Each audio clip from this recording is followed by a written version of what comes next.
This is the Endgame Gear XM2 Wireless Essentials. Finally, a wireless sequel of the XM1. The original XM1 was a very significant mouse at the time, as it was considered a perfect claw grip mouse with almost flawless build quality. And there's been so much time between the XM1 release and a wireless version that 3 rival companies have brought out a competitor directly inspired by the XM1 shape. And in this video, I'll tell you if Endgame Gear have re-announced themselves as the best, which is going to be very hard as the competition is honestly incredible.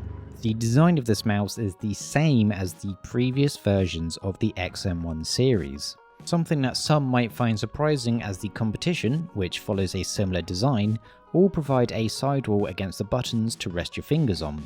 I guess you can't really blame them for not making this change, as it was the original design that gave the XM1 such high praise. Even though this looks the same, there has been a slight change in the weight, as this has lost a whopping 7 grams, going from 70 to just 63.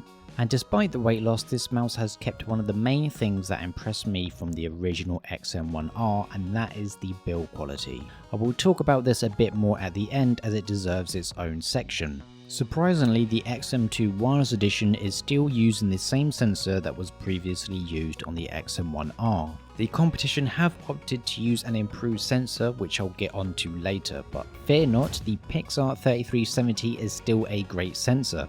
I'd go as far as to say there's no real performance benefit from the newest sensors to the generation before, apart from the capacity to enable increased wireless polling rates. And even the benefits of that are still up for debate, so don't be put off by the older sensor. Even if it had the latest sensor, you'd still be stuck in bronze 2 anyway. Now we get to an interesting change. The XM1R, I believe, was one of the first mice to popularize the KLGM 8.0s for the main buttons. But for this one, they have changed them to the KLGO switch, which are optical. Optical switches provide a lot more reliability, as there won't be any double clicking, so in theory this should be a great upgrade. These, however, feel really stiff and heavy, especially when compared to the other competitors. They are still crispy, consistent, and are easily spammable. Here's a quick sound check for you. The other switches for the side and scroll wheel are now using KL 2.0 switches, which all feel fantastic to use. Now the scroll wheel is very important for me and should be to you as well. The scroll wheel is handy to use for anything but swapping weapons. If you use it to swap weapons, sort yourself out.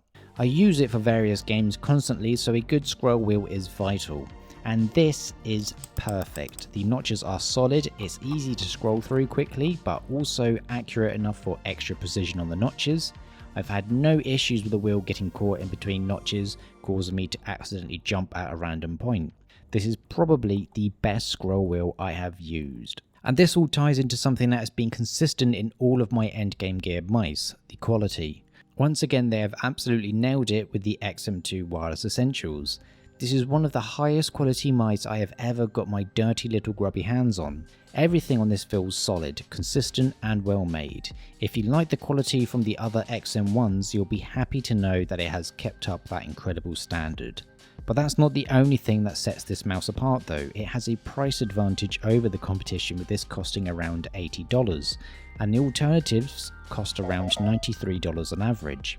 Arguably, it should be cheaper as it has a lesser sensor. As mentioned previously, the competitors all have an improved sensor with the Pixar 3395, different switches and weight, but of course keeping that similar shape.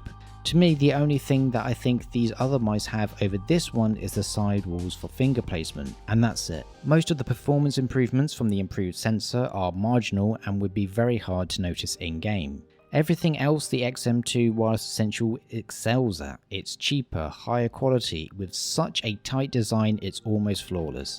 It has a battery life that lasts a week, solid feeling switches that I can see do feel a bit heavy, but I don't think it's anything you can't get used to.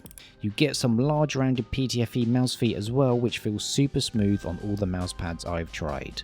It's honestly a fantastic mouse. Could it be better? For me personally, yes, but for you, who knows? This might be your Endgame Gear XM2 Wireless Edition. They even brought out a sick microphone, which I reviewed which is on screen now.